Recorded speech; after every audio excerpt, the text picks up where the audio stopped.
Sir, ഇന്ന് രാവിലെയാണ് സംഭവം നടന്നത്. രാഷ്ട്രീയ വാക്കുതർക്കം മൂത്ത് സഹതടവുകാരൻ വെട്ടൂർ ശിവനെ കുത്തിക്കൊല്ലുകയായിരുന്നു സാർ. കൂർത്ത കമ്പി ഉപയോഗിച്ചാണ് പ്രതി കൃത്യം നടത്തിയത്. പ്രതിയെ കോടതിയിലേക്ക് കൊണ്ടുപോയിട്ടുണ്ട് സാർ.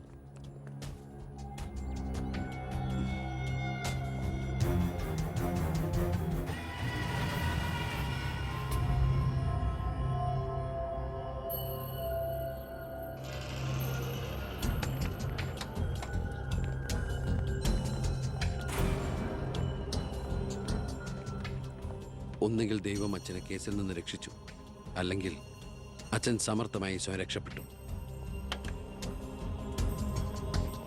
പ്രസാദ് വധക്കേസിൽ ഒന്നാം പ്രതി കൊല്ലപ്പെട്ട സാഹചര്യത്തിലും രണ്ടാം പ്രതിക്ക് ഒന്നാം പ്രതിയുമായുള്ള ബന്ധം സംശയാതീതമായി കോടതിക്ക് മുമ്പാകെ തെളിയിക്കാൻ പ്രോസിക്യൂഷന് കഴിയാത്തതിനാലും രണ്ടാം പ്രതി ബാലഗംഗാധര മേനോനെ കോടതി നിരുപാധികം വിട്ടയക്കുന്നു.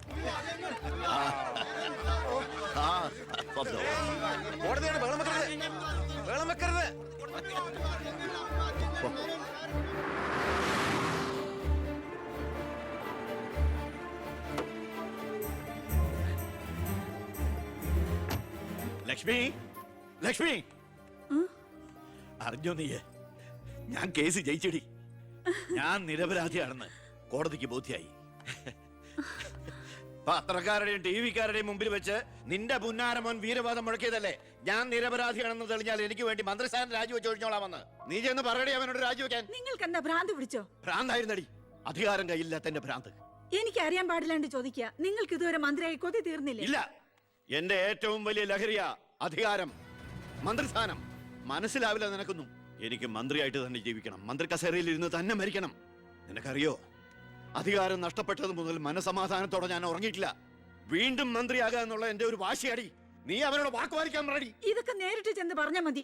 എന്താ നിനക്ക് പറഞ്ഞ? എന്നെ കൊണ്ട് പറ്റില്ല, അത്ര തന്നെ. ഓ, മന്ത്രിസ്ഥാനം പോയതോടെ നിനക്ക് എന്നെ വേണ്ടതായില്ലേ?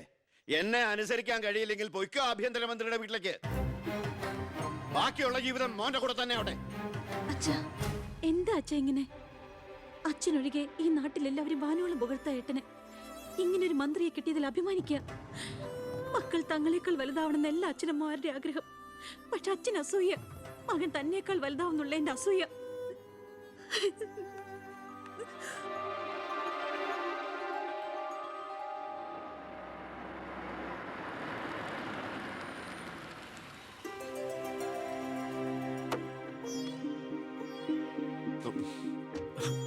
അമ്മേ, ശാരി, ഇത് ആരാ വന്നിരിക്കുന്നത് നോക്കിയേ.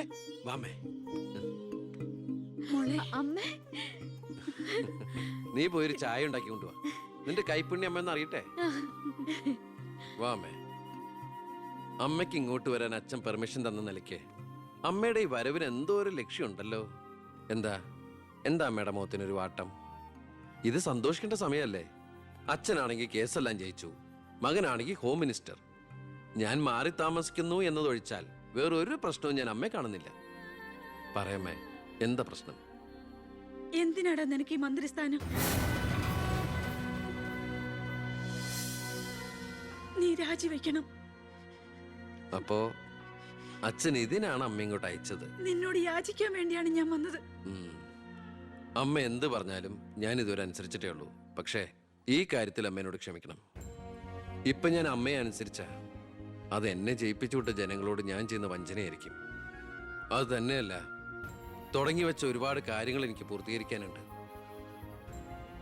അതുകൊണ്ട് തൽക്കാലം എനിക്ക് രാജിവെക്കാൻ നിർവാഹമില്ലെന്ന് അമ്മ ചെന്ന് അച്ഛനെ പറഞ്ഞ് മനസ്സിലാക്കണം. കുടുംബ ബന്ധങ്ങൾ മറന്ന് നീ മന്ത്രിയായിട്ടിരുന്ന നാട് നന്നാക്ക്. അച്ഛനും അമ്മയും നിനക്ക് വേണ്ടല്ലോ. അമ്മേ, ഞാൻ പറയുന്നത് നീ എന്നോട് മിണ്ടണ്ട.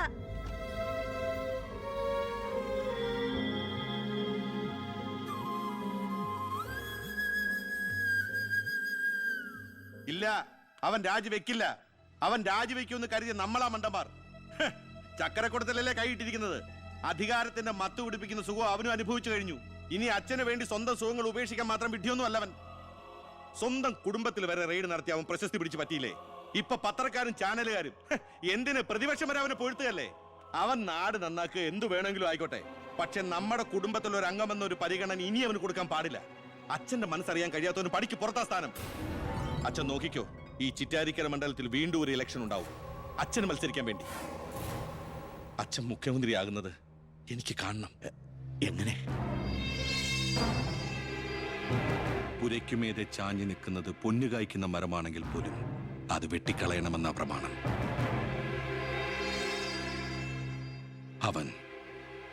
അവൻ ഇല്ലാതാകണം.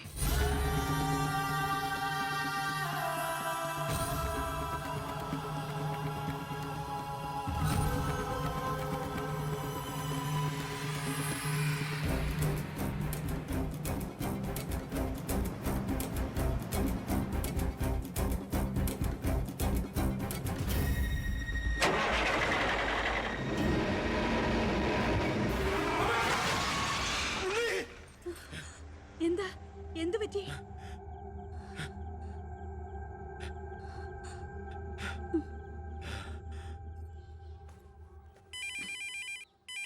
ഞാൻ എടുത്തോളാം. ഹലോ. ഉണ്ണി, ഉണ്ണി, ഉണ്ണി, നീ എന്താടാ ഒന്നും ഉണ്ടാത്ത്?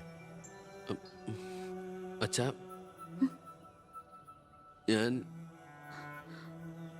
എനിക്ക് നിന്നെ ഒന്ന് കാണണം.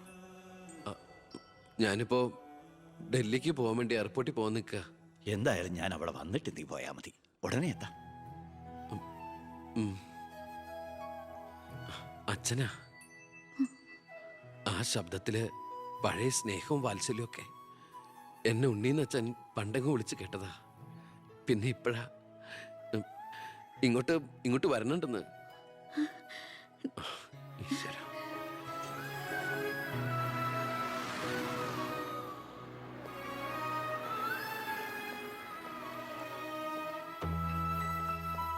ഞാൻ കാരണം നിന്റെ യാത്ര ബുദ്ധിമുട്ടായി അല്ലേ? ഇല്ല, ഞാനത് അടുത്ത ഫ്ലൈറ്റിനാക്കി. ഓഹോ, വരൂ അച്ഛാ. പെട്ടെന്ന് കാണണമെന്ന് പറഞ്ഞപ്പോ നീ ഒന്ന് പകച്ചു. ഇനി എന്തിനുള്ള പുറപ്പാടാണോ എന്ന് ഓർത്തല്ലേ? അച്ഛൻ ഇനി ആർക്കും ഒരു തലവേദനയാവില്ല മോനെ. ചെയ്തു കൂട്ടിയതൊക്കെ തെറ്റാണെന്ന് മനസ്സിലാക്കാൻ വൈകി. ശ്രമിച്ചില്ല. അധികാരത്തിന്റെ ലഹരിയിൽ പായായിരുന്നു ഇത്രയും കാലം. പ്രായമാകുന്നോറും കുട്ടികളുടെ മനസ്സാവുമല്ലേ? എന്ത് കണ്ടാലും സ്വന്താക്കണം എന്നൊരു മോഹം. എന്താ ഇപ്പൊ ഇങ്ങനെയൊക്കെ?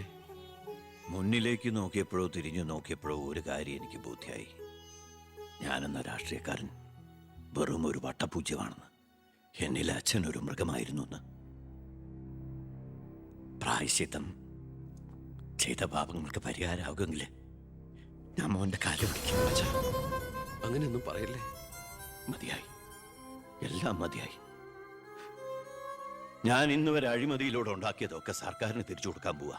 എന്നിട്ട് ചെയ്ത തെറ്റുകൾ ഏറ്റു പറഞ്ഞ് പൊതുജനങ്ങളോട് മാപ്പ് ചോദിക്കണം. അച്ഛാ, അച്ഛനെ വിശ്വസിക്കടാ. ഇനി നിന്റെ അച്ഛൻ വിശ്വാസവഞ്ചന കാട്ടില്ല. മതി, എനിക്കിത് മതി. ഞാൻ ആഗ്രഹിച്ച പോലെ ഒരു അച്ഛനെ ഈശ്വരൻ എനിക്ക് തിരിച്ചു തന്നല്ലോ.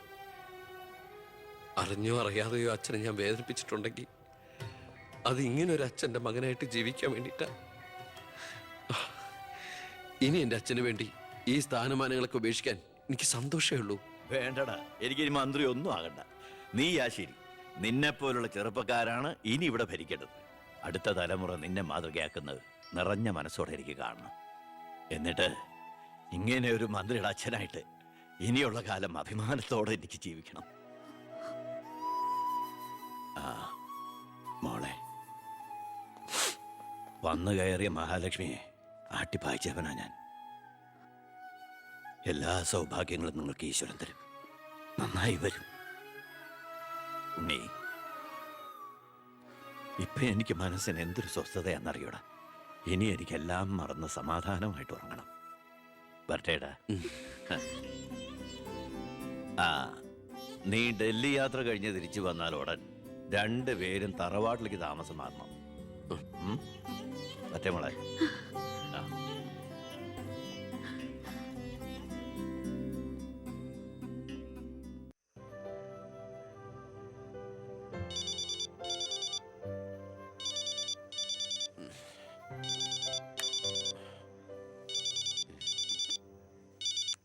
ഹലോ.